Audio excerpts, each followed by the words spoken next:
Hello everyone के हजुर पनि फुटबल फ्यान हुनुहुन्छ र फुटबल जर्सीहरु लगाउनुहुन्छ र हजुर पनि आफ्नो जर्सीलाई नयाँ र जहिले पनि फ्रेश देख्न चाहनुहुन्छ। आजको यो भिडियोमा मैले हजुरहरुलाई देखाउन जाँदैछु आफ्नो जर्सीको वास र केयर कसरी गर्न सकिन्छ, जसले गर्दा हजुरको जर्सीहरु ड्यामेज र फेड हुनबाट कसरी बचाउन सक्नुहुन्छ त आफ्नो जर्सीहरुलाई। यदि हामीले जर्सीलाई राम्रो र राइट वेमा वास र केयर गर्छौं भने त्यसलाई हामीले लङ टर्मसम्म लिएर जान सक्छौं र हजुरको जर्सीमा भएको नाम र नम्बर लोगोहरु छिटो उक्किदैन र जसले गर्दाखेरि हजुरको जर्सी क्लीन र जहिले पनि फ्रेश देखिन्छ। स्टेप नम्बर 1, जर्सी वास गर्दाखेरि जहिले पनि जर्सीको फर्स्टमा हामीले लेबल चेक गर्नुपर्ने हुन्छ, जुन चाहिँ जर्सीको लेबल चाहिँ जर्सी भित्र रहेको हुन्छ र यसमा हजुरहरुले कसरी वास गर्ने इन्स्ट्रक्सनहरु पनि दिएको हुन्छ र जर्सी कुन मेटेरियलबाट बनेको हो भन्ने कुरा पनि यहाँ लेखिएको हुन्छ। जुन मेटेरियलबाट जर्सी बनेको हुन्छ त्यही अनुसार त्यसको वास र केयर गर्नुपर्ने हुन्छ र जर्सी प्राय जस्तो पोलिस्टर मेटेरियलले बनेको हुनाले यसका केही स्पेशल वेहरु छ जर्सीलाई वास गर्नुपर्ने।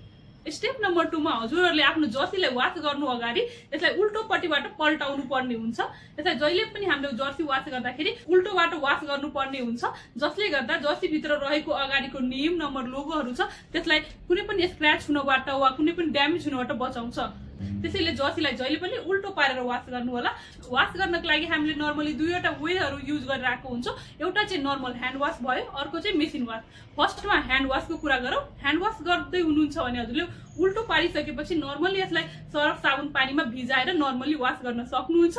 अब यदि हजुर मेसिन वास गर्न सोच्दै हुनुहुन्छ वा मेसिनमा वास गर्नुहुन्छ भने कहिले पनि जर्सीलाई कुनै प्रकारको हार्ड मेटेरियलबाट बनेको लुगाहरू जसरी कि टवेल जिन्सहरु छ त्योसँग कहिले पनि वास नगर्नु होला। जहिले पनि सफ्ट मेटेरियल वाला फ्याब्रिकहरुसँग मात्र वास गर्नु होला राखेर र जर्सी वास गर्दाखेरि जहिले पनि कोल्ड वाटर युज गर्नु होला, वार्म वाटर कहिले पनि युज नगर्नु होला।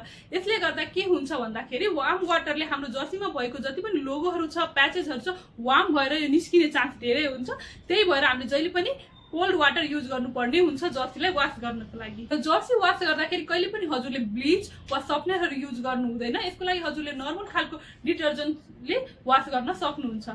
स्टेप नम्बर 3, अब हजुरको जर्सी वास भएर आइसकेको छ र उहाँको जर्सी वास भएर आइसकेपछि जर्सीलाई कहिले पनि ड्रायरमा नसुकाउनु होला। ड्रायरमा सुकाएपछि के हुन्छ भन्दाखेरि हजुरको जर्सीमा भएको जुन चाहिँ नेम नम्बर लोगोहरु छ त्यो हिट भएर त्यसको निस्किने चान्स र ड्यामेज हुने चान्स धेरै हुन्छ।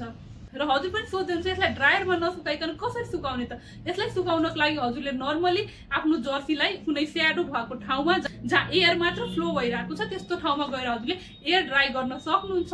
यसलाई कहिले पनि डाइरेक्ट हिटमा नसुकाउनु होला। जर्सीलाई जर्सीमा भएको जुन चाहिँ लोगोहरु प्याचेसहरु छ जसले हिटले गर्दाखेरि उक्किने चान्स धेरै हुन्छ। त्यही भएर यसलाई नर्मली हामीले स्याडोमा एयरमा सुकाउनु पर्ने हुन्छ। जर्सी वास गर्ने केही एक्स्ट्रा टिप्सहरु पनि छ, जसरी यदि हजुरको जर्सीमा कुनै प्रकारको स्पोर्ट्स दागहरु लागेको छ भने यसलाई नर्मली हजुरले साबुन सरफ लगाएर ब्रसले वास गरेर अनि मात्र वास गर्न सक्नुहुन्छ।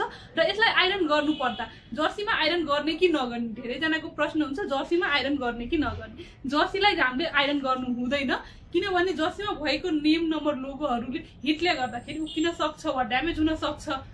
यदि हजुरलाई आइरन नै गर्नु परेको छ भने हजुरले फ्याब्रिक भएको ठाउँमा मात्र आइरन गर्नु होला। यस्तो लोगोहरु भएको ठाउँमा कहिले पनि आइरन नलगाउनु होला।